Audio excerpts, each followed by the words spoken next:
I think you're allergic, hon. Stacy, true acceptance is a lie. We all just want to be good looking. You with me? I'm with you. Step out of your skin and into your aloe glow.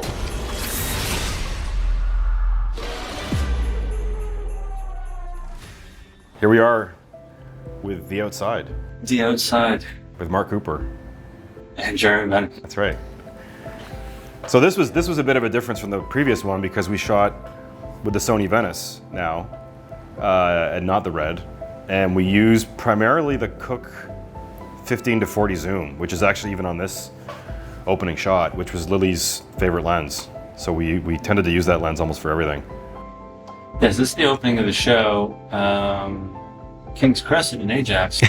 Yes. Very near. Yeah, near my hood. So I remember this being the first shot of the show and how long we spent working on the first shot. We did. Because it just needed to be, brought more into the sky things. And well, we actually had a company come in to dress all the Christmas decorations on the street. So this company came in and decorated everyone's houses.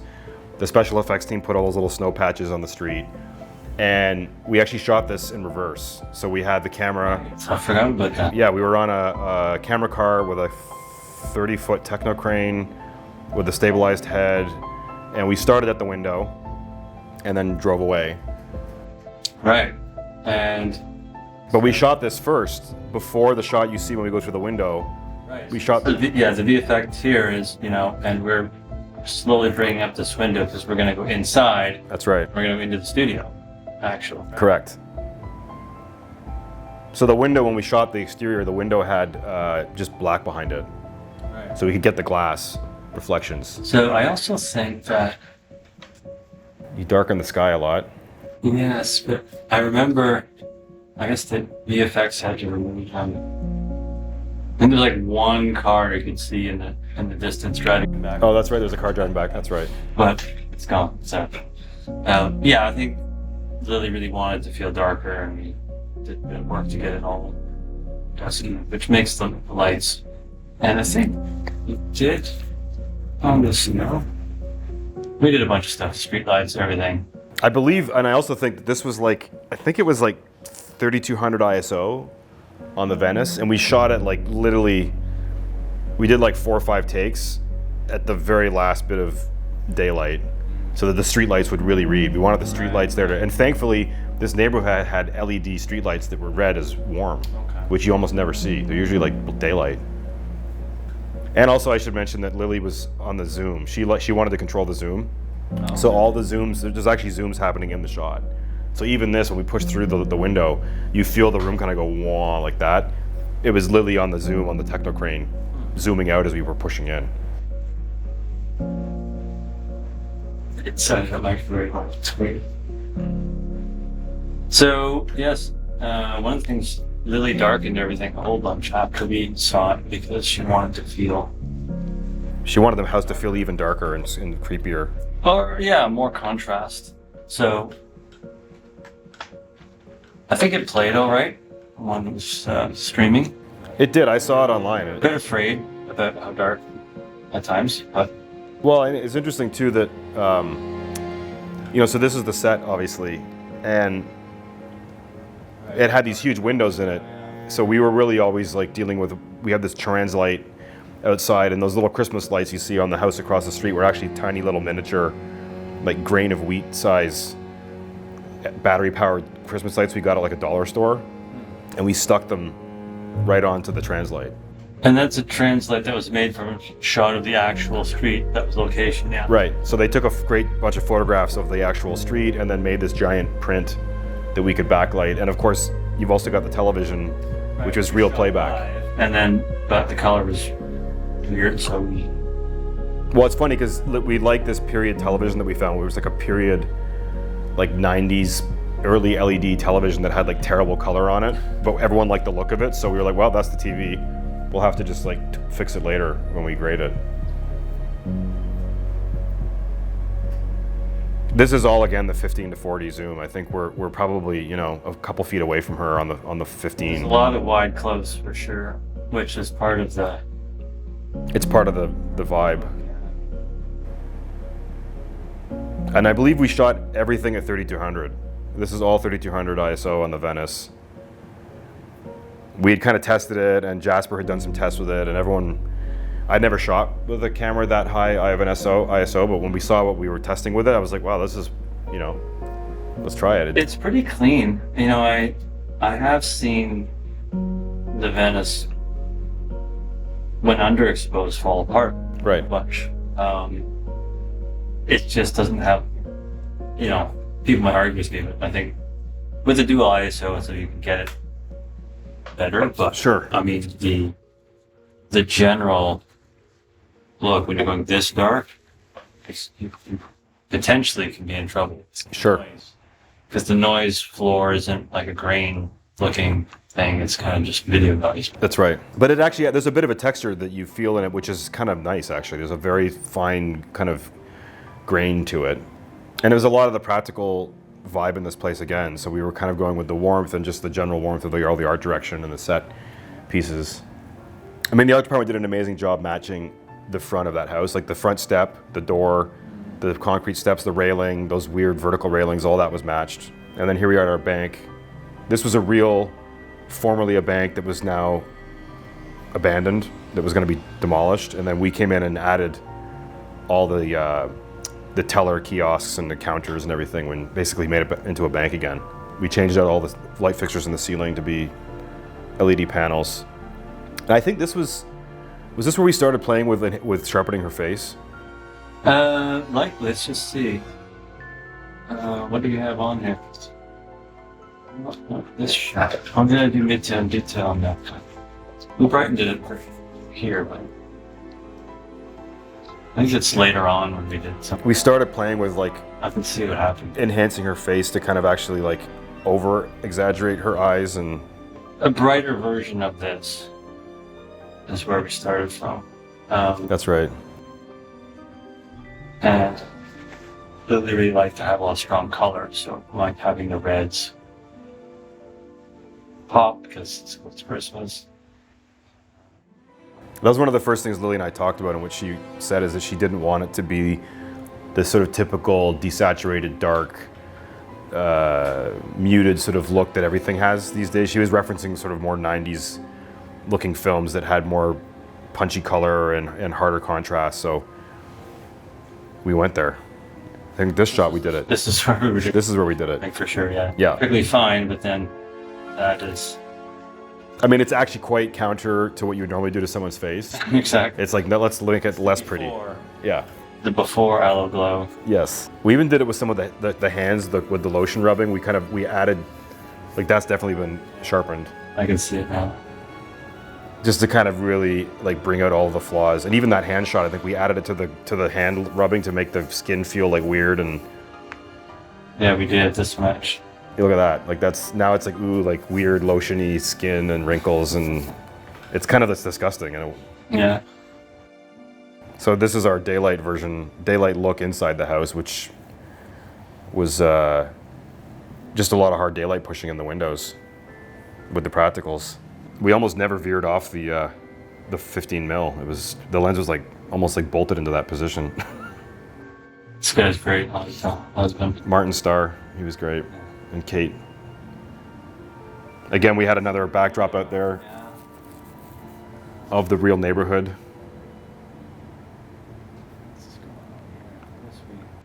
We were just warming that up to make it feel better. So. And how much did we vary from the LUT to inside the house? What was the before? Right. So we added the rosy cheek feeling that Lily really liked. A little bit of a window on her face just to make, and then took down the table a bit. Just shaping like we.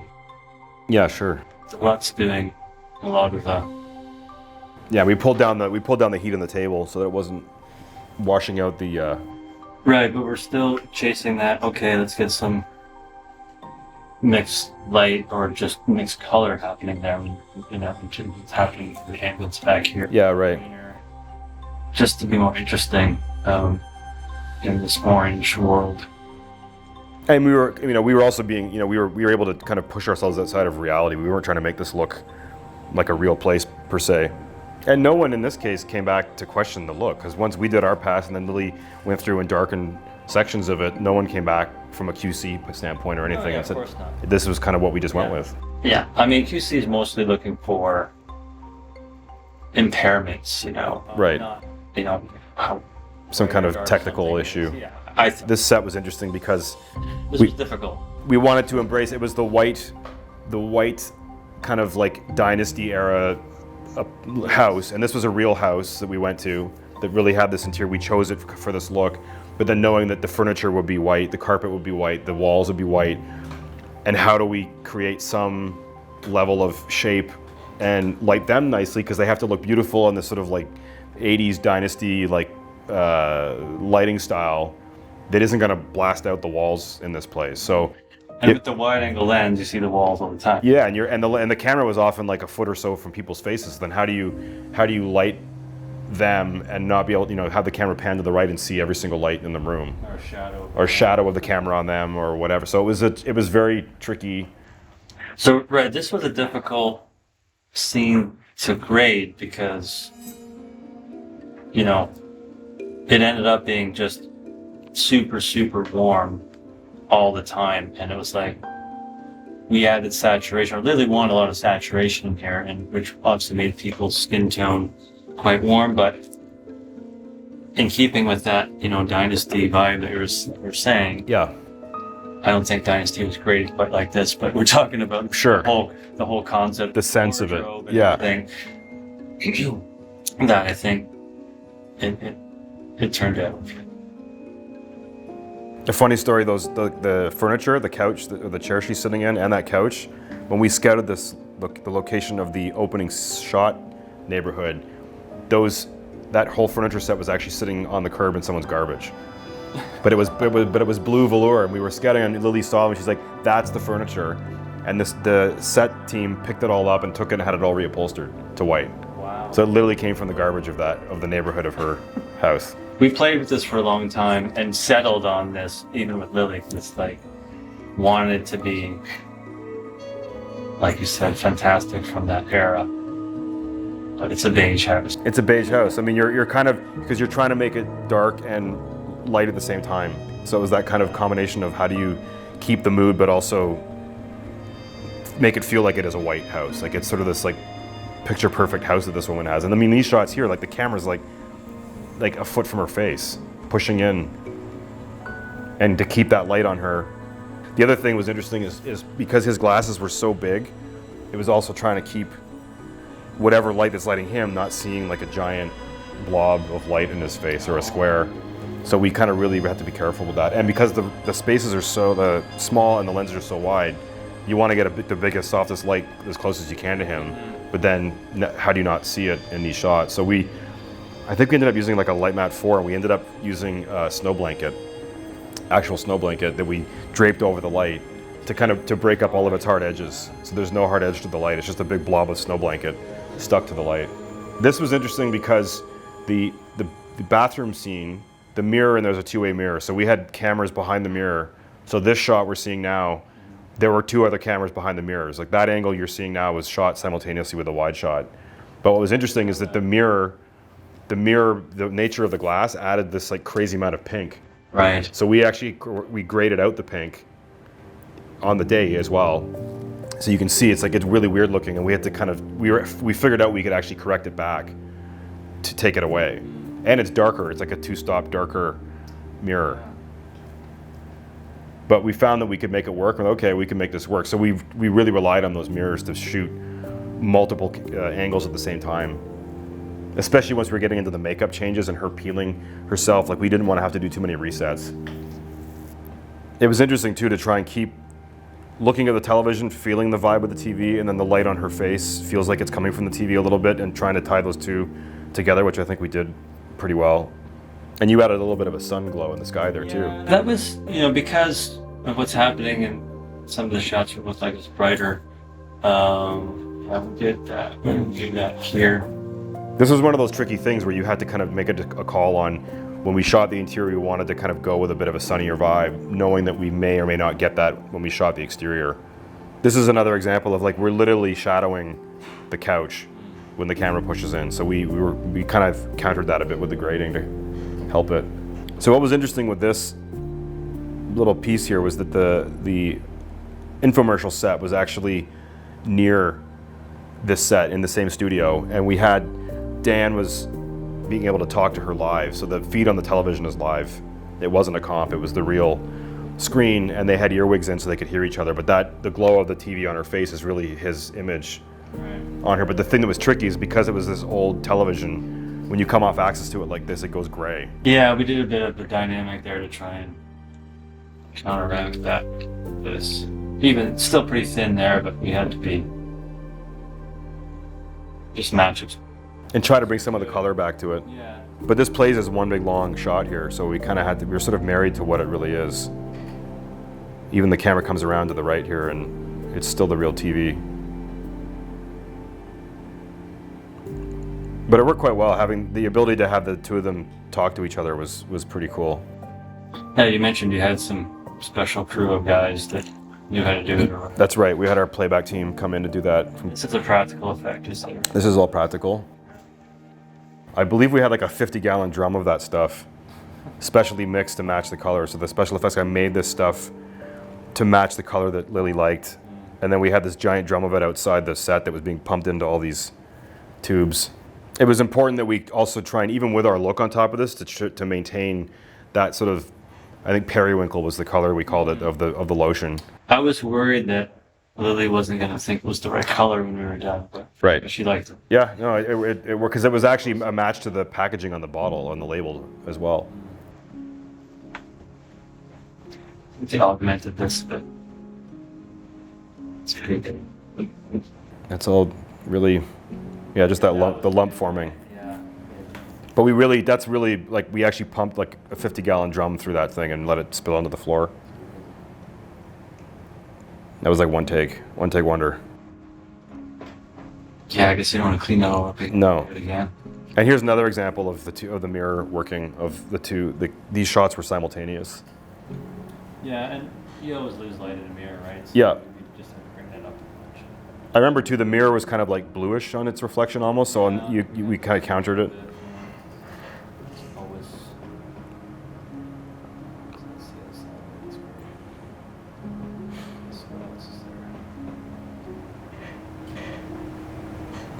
Back in the microwave. That's a great shot. I like how the daylight kind of just reads dirty in here. It's like a bit of an impure daylight coming in. Uh-huh. So this is when we meet the lotion lady for the first time. That's So this was the same performer, actor who was in the in Lot 36 in the suit. This is now her wearing this like custom bodysuit that was made for her, where she's basically wearing like a latex bodysuit.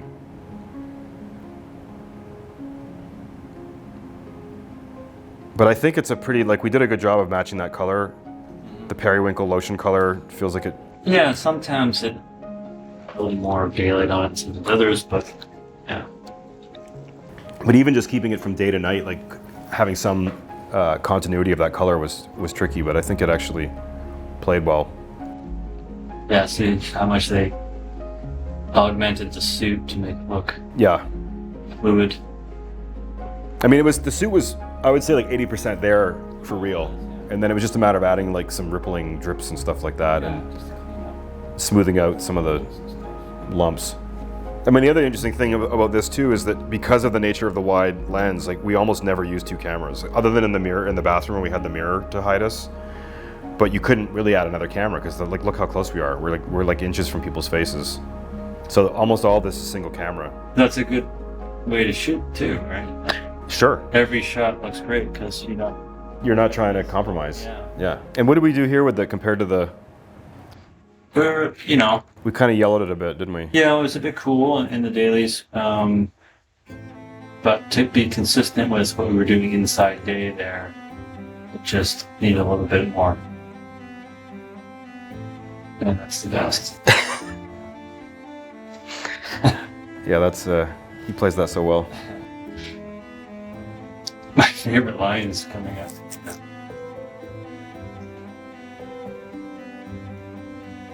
So it's cleaned up much. I really like the way the daylight feels here. I like that kind of the harsh. It's like ugly sun coming in. Well, the set design made it, and then she's gonna hit him in the back. Axe. Is that because I think something fell on me? He's like, yeah. I think something. Something fell on me. It's horrible to laugh at it, but it is funny. These are actually the same. All the lights that we use for the exterior sun are the same fixtures that we used in Lot 36 to light through the ceiling of the storage facility. Yeah, we're pretty good there. That look. That was a body double in the wide shot.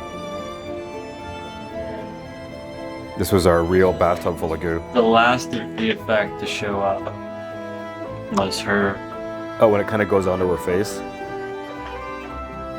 What happens here? Oh yeah, starts to touch her face. That's right. There was a lot of discussion about that setup because it was so involved with actually filling that tub with all that stuff, and she has to get into it. And taxidermy place. Oh, we had so much taxidermy. And this was, the cool part of being able to then actually start to purposely make her look beautiful. Like now we're not trying to uglify her anymore. Slowly moving towards beauty, or whatever that version of beauty is. This is where it starts to turn. Yes. I like this mix too of like the kind of cold fluorescent and the tungsten lights downstairs. This is the first time we used a not wide lens, really. Right, to make it look. We kind of went with I think this is the Nikon 58. And we had a big ingenue zoom as well to kind of get right into her face. Yeah, and because it was so tight, we're softening the skin a little bit. And I think we had just doing under eye. Under eye enhancement. Yeah. Just to kind of. Yeah, now we want to really push the beauty side. I love that shot of her there. Like, that's the final transformation.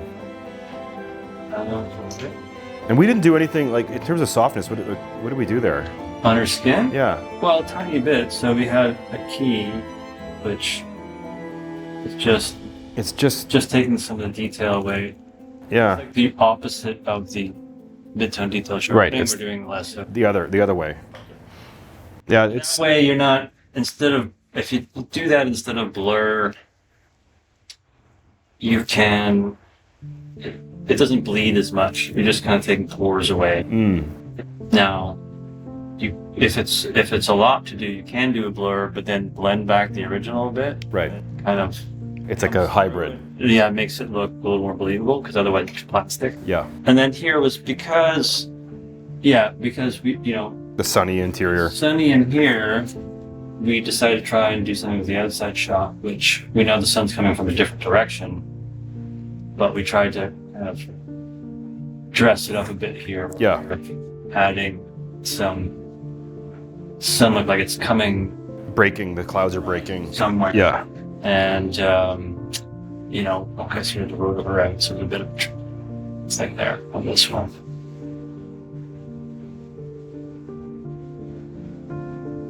Something you do little things like that. It really helps. It's not as much of a jump. You can put a little bit of a little extra thing on the horizon. Like the sun is Sunrise, breaking. it's coming that way. Don't stare too long. It's going to, I think there's some other stuff in the. We drew in some blue parts of the sky, so the kind of the warm wash that's happening there looks like clouds now. Yeah. Because we put these two circles of blue in there, and it kind of feels like we could have replaced the whole sky and done something a little different, but this seemed to work out, because I think when we go this all, again, because we're working backwards from where we're going, right? So this is where she goes to, which is very sunny and just a plain blue sky, so we decided not to replace it with something. Yeah, it's a bit of a time shift. Otherwise we would have had to do it here and everything. Yeah, there's a bit of time shift, but just to make it feel, to try and make it connect. And then we have the crazy ending sequence where she floats up into the ceiling, Yes. which we were kind of like, there was a lot of discussion of like what that should be because it's so conceptual.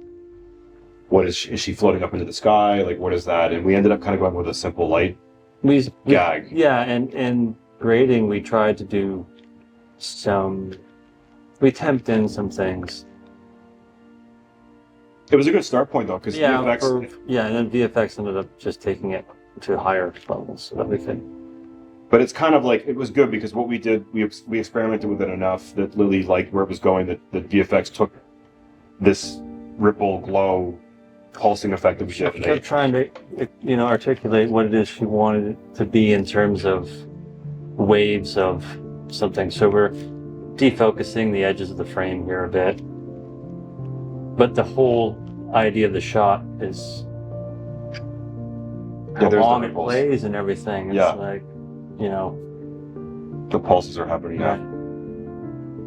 Yes. So VFX put those in. We tried a few things. But we started, our version was actually pretty close to this though. Yeah, we worked on it for a long time. I don't exactly remember. It was this. We had this little radiating ripple thing happening, and then VFX just basically did it with more control, I guess. But it's the same idea. We have some of the layers there. Zoom blur. That's what we were doing. Yeah. And we were actually animating it to like ripple away from her face. Yeah. Good. A perfectly bizarre ending to a bizarre episode. Yeah. What was there before? Actually, like this. Yeah. So there's no glow. Yeah. There's no out of focus business happening to be great. It was pretty straight up the way we shot it. Mm-hmm. Very cool. Thanks, Mark.